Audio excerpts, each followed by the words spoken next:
We're going to deal with the Druids and Celtic Druids in particular, and their ideas of archetypes and Platonic forms. So let's get into it. There's no direct evidence that the ancient Celtic Druids studied anything like Plato and his notion of forms, but historical and modern perspectives highlight significant parallels between the philosophy of the Druids, Jungian archetypes, and Platonic forms. The Druid archetype is often viewed as a primordial type or a universal image beyond their historical role as judges and priests. They represent a specific psychological and spiritual path. This archetype, the pilgrim of renewal, emphasizes a cycle of seeking knowledge in the wilderness and returning to society to foster change and transformation. There's the Sage of the Oak. The name Druid itself is tied to the Proto-Celtic Deru, or oak, and wid, to see, symbolizing an archetypal seer of deep wisdom, guardians of universal patterns. Much like Platonic ideals, modern Druidic thought often views the Druid not just as a person, but as an internal call to a path of service and healing. So there's a lot of parallels here with Platonic forms. Platonic forms are perfect, eternal templates of reality, and the Druid belief system shares several conceptual forms. The first is the form of inspiration, Awen, a central concept in modern Druidry. Awen represents the blessed breath, inspiration, the divine pattern of creativity that flows through all things. There's the sacred three. The number three is a recurring ideal form in Celtic thought, manifest in the triskell, the union of mind, body, and spirit, and the Trinity of gods. There's the world tree. Many Druidic traditions center on a symbolic tree, often the oak, representing the form of the universe and acting as a bridge between the physical and spiritual realms. There's the historical and philosophical overlap here. Ancient Greek writers noticed similarities between Druids and Greek philosophers. To start with, there's transmigration of souls. Like Pythagoras and Plato, Druids believed in the immortality and reincarnation of the soul. They're the four elements. Modern Druid revival rituals often incorporate the Platonic classical elements, earth, air, water, and fire, likely introduced through later alchemical and Neoplatonic influences. And then there's dialectic learning. Druids spent up to 20 years memorizing knowledge in verse, a method of oral transmission that parallels the dialectic inquiry used by Socrates and Plato to uncover universal truths. The triskell shown here, as you can see, or triskelion, is one of the oldest symbols of human spirituality. It represents the sacred three through three interlocking spirals. You can see one spiral here, and it swings around like this one, and this one swings around like this one. So they're all interlocked, and they radiate from a common center, which is here. Its design embodies perpetual motion and the interconnectedness of various triadic forces. There's a core archetypal meaning. The symbol is a visual shorthand for several fundamental trinities in Celtic and Druidic thought. The three realms are often used to represent the material domains of earth, water, and sky. They're the three worlds. In a more metaphysical sense, it symbolizes the physical, spiritual, and celestial realms. They're the cycles of existence. It depicts the continuous flow of birth, death, and rebirth, a progression of past, present, and future. And finally, the triple goddess.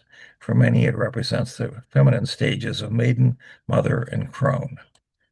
There's a philosophical and historical context here. The pre-Celtic origins, while synonymous with Celtic culture, the oldest triskells date back over 5,000 years to the Neolithic period. Most famous example is carved into the entrance stone of the Newgrange Passage tomb in Ireland. There's Platonic symmetry. In terms of Platonic forms, the triskell represents the ideal of dynamic balance.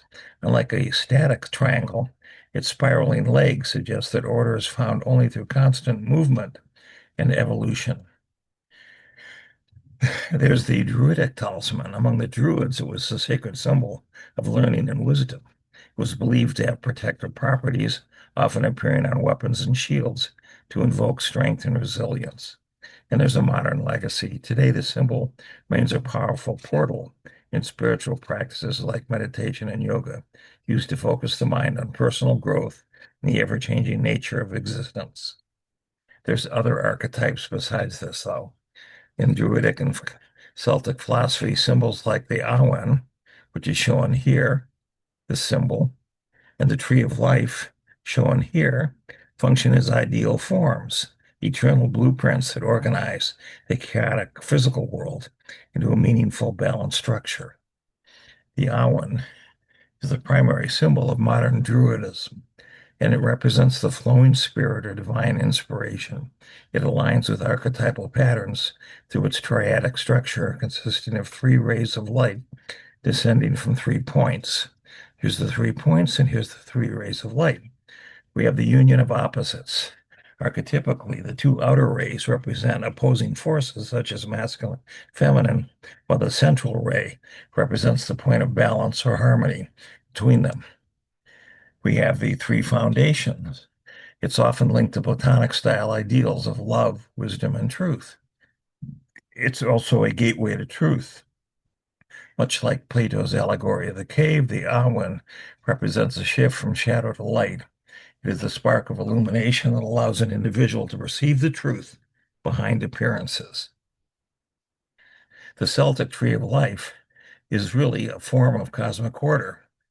It represents the archetypal world tree, a concept found across many cultures that serve as a form of the universe's interconnectedness. It connects 3 distinct planes of existence: the heavens, which are the branches, the mortal realm, which is the trunk, and the underworld, which are the roots. So this reflects the Platonic ideal that the physical world is rooted in a deeper, unseen reality. There's an endless cycle here. The symbol often features branches and roots interwoven into Celtic knots, as we can see here, which have no beginning or end. This represents the ideal form of eternity and the cyclical nature of birth, death, and rebirth. There's the center of authority. Historically, a sacred tree stood at the heart of Celtic communities as a living boundary stone of law and order, embodying the archetype of the axis mundi, the stable center around which the world evolves. And so to summarize, we take a look at these symbols and their archetypal pattern versus what Plato had. The triskell has a perpetual motion and cycles. It's an archetypal pattern. And the Platonic connection is it's a form of becoming. The Awen is a harmony of opposites. And the Platonic connection is as a form of truth and illumination. And finally, the tree of life, the archetypal pattern is interconnectedness and stability. The Platonic connection is it's the form of cosmic order. So we now look at the Ogham tree alphabet. Here is the alphabet here shown in this circle. Ogham is an ancient Irish linear script, often called the Celtic tree alphabet, because many of its 20 original characters are named after specific trees and plants. So this system bridges the gap between physical nature and the abstract ideal forms we've discussed by assigning each letter a distinct archetypal essence. The very layout reflects the archetypal world tree. There's the stem line. The Ogham is written along a central vertical line called a ridge, which represents the trunk. The twigs are the letters themselves. They branch off across the stem, mimicking the growth of the tree. And then there's upward growth. Traditionally, it's read from the bottom to the top, much like a tree growing from its roots toward the heaven. So we start at the bottom and move toward the top. And we see here this ridge that we're talking about. In the archetypal meaning of the tree leaves, in Druidic thought, the trees in Ogham are not just plants, they're living beings with unique gifts and medicine. So each functions as the Platonic style archetype representing a universal concept. There's the birch, the form of beginnings. As the first letter, it represents purification and rebirth, often associated with the start of a new journey. There's the oak, Dur, the form of stability. Its name shares a root with a doorway, a dare, symbolizing strength, endurance, and a portal to inner wisdom. There's the calm, the hazel, the form of creative wisdom linked to the Solomon of knowledge, and the Awen, representing the flow of divine inspiration and artistry. There's the willow, the form of fluidity, representing intuition, emotions, and lunar cycles, and reflecting ever-changing nature of the subconscious. There's U, the form of eternity, known for its extreme longevity. The U represents the continuity of the soul and the gateway between life and death. So the Awen in the alphabet, modern Druidry explicitly links Ogham in the Awen pattern through the letter Kol or hazel. The hazel tree is considered the physical manifestation of the Awen as it provides the nuts of wisdom that drop into the sacred well of inspiration.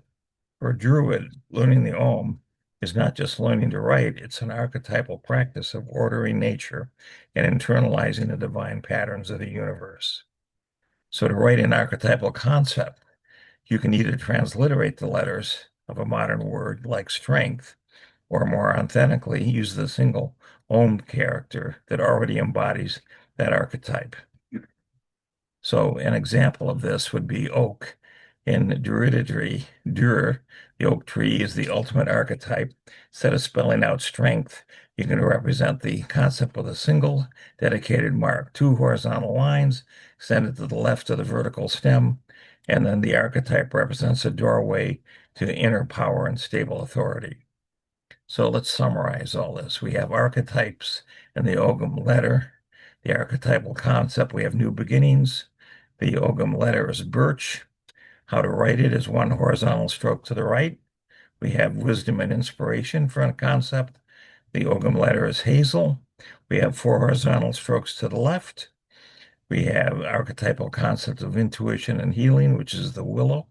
Four horizontal strokes to the right. We have the archetypal concept of protection, which is Rowan. Two horizontal strokes to the right. And the soul's eternity is the U, five notches directly on the stem. And there you have it.